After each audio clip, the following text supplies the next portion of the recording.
What's going on YouTube? My name is Barrett Turuviate. I like making videos about my car, and today I got my springs in the mail. I now have a full set of racing rims that I can have dedicated just for that, and I also made some more progress on my engine build. On my engine build, now all I have left is my throttle body that I have to get. Looks like a full ignition system, machine work, and a clutch, and that should be the gist of it, and just put it together. I'm honestly really excited about my build because I know I see a lot of newer Mustangs and Camaro. I already know that the LS has had a legacy for like the last 10 years plus, so those things are already fast. Now coming up is the Coyote, which is real top end, and then the Hellcats, which are just brute power, but they're using boost. Scat packs are on par with Coyotes, or a little bit down low, so really I've got my competition cut out and made for me. So all of these cars I'm going up against, I'm taking a bit of old technology and I'm trying to compete with the new style, but I'm really tuning for not just something that's lean and mean on the racetrack, but should fight pretty fairly on the streets as well. And so every month I get one step closer and closer and closer to my end goal, and I'm honestly really excited about it because not only is it just going to be an engine swap, more power, this, that, and whatever, but it's going to be real race car stuff. I'm doing custom stuff, which makes me feel good because I'm actually inventing things for the car, and it's all around just a fun process. I actually like working on my stuff, and so hopefully y'all like it too. And if y'all are interested in what I make, I will attempt to produce or reproduce some of the stuff, or even give y'all links, discounts, and whatever for the stuff that I use, so that y'all can do the same. Because personally, I don't like going the easy way. Don't get me wrong, these cars are fast and they're nice and they got AC and radio and whatever, but there is a huge difference between a race car and a street / stock car. Y'all can go fast, but it'll never be a real race car unless you convert it. So I'm on a mission to differentiate between a real race car and street cars, and I'm gonna have some fun doing it. Also, I do want to note the project of getting the second Mustang that I planned on getting. I probably won't get it for two reasons. One, I want to go ahead and finish the new motor that I intend to drop into my car, and two, I have a friend that actually needs the car more than I do, and so I'm going to try to get it sold to him instead of to me. All right, beginning notes out of the way, let's go ahead and get into the video. So my springs came in for my fronts, and here they are. I also got an install tool, which I really don't know what this piece is supposed to help with, but front spring installation tool. But anyways, we got these things wrapped up really good, hard to find. LM650.99 fronts. These are the Super Race springs. So I don't really have much better to do with my day, and I've decided to go ahead and install these. I don't have the caster camber plates yet, but I just want to try these out and see how they go. I went ahead and went through and got it about halfway done, and now it's ready to install the new spring. On the video, it told me to take this bolt out and undo it, but I didn't have any tools that could fit right there, so I ended up just taking off the whole thing. Sue me. But now I'm ready to go ahead and install the springs. All right, first side's all finished. We got the wheel back on. Now I got to do the other side. All right, this wheel's ready to come off. Down and ready to set the brakes on. All right, I got the shock out of the spindle now. All right, finally got the second spring out.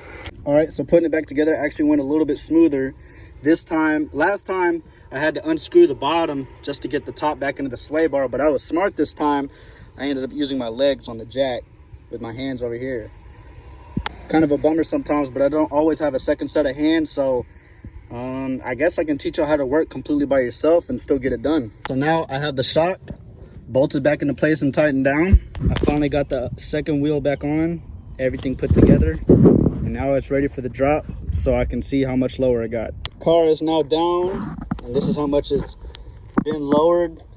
Probably about an inch or so. Honestly, I didn't buy the H&R springs for the drop. I more so bought them for the performance, but it did add some slight cosmetic enhancements. So now that everything's all done, I can't wait to take it for a test drive and see how much better it handles. Okay, it's been about a week since I installed my springs. Car feels amazing, and I mean mint. Handles like a dream, and overall I'm pretty happy with the springs. Some updates: I purchased almost everything I need to start assembling my cylinder heads. I finally got the front two wheels, so now I have a full set of racing wheels. Now I just need a set of racing tires so I can switch back and forth between them. The wheels that I went ahead and got for the front of my car is a set of SVE S350s, if I remember right.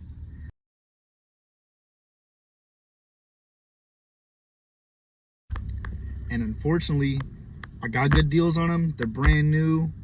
The deals is they come chipped, but they're basically all brand new, except the last wheel that I purchased, the SVE, the S350, is gray. So I personally don't mind it, but some people are, make jokes about it, whatnot, and whatever. Makes me no difference. The tires I think I want to get are some Federal road racing tires, which they're pretty cheap. They got a good deal on them. Or I might get Pirelli Trofeo R's if I want to go all out. I want something that's gonna give me the performance that I want, but it also has to have good initial bite because it most likely won't see high temps yet. So I need something that I can use cold, coming from a dead stop, just jump in the car and go, and they're just as good. But it's between performance and budget right now. So if I end up having to spend the money on a good set of tires, I might as well get the ones that I want. Also, I'm possibly looking at buying a plate to cover this up. I'm not gonna buy the actual kit for it, mostly because I'd like to design it my own way.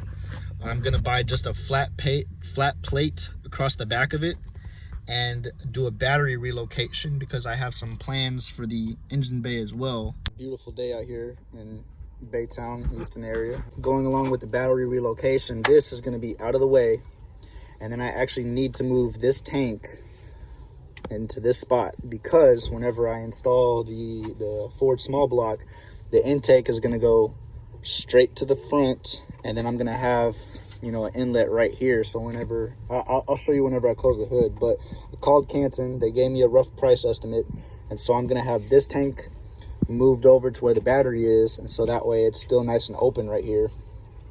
And then whenever I install the small block, I got to figure out how I'm going to do it, but it looks like for right now I can actually just pull the hose off to the side, and then I'll probably have to start moving everything around, whatnot, whatever. But like I said, whenever it comes through the front right here, which this hose should be slightly off to the side whenever I do it, or I'll have to just get some metal elbows made for it so it's nice and out of the way.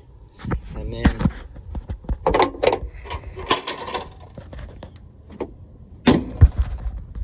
I actually want to cut a section out right here. If you look at the hood, I actually want to cut out a section right here, and this will be the inlet. So yes, this right here actually goes to just the radiator, and then up here will be the intake inlet. And then after I get it ducted through here, I'll probably have an opening in between the two inlet hose lines, I guess, whatever you want to call it, the two inlets going to the carb hat.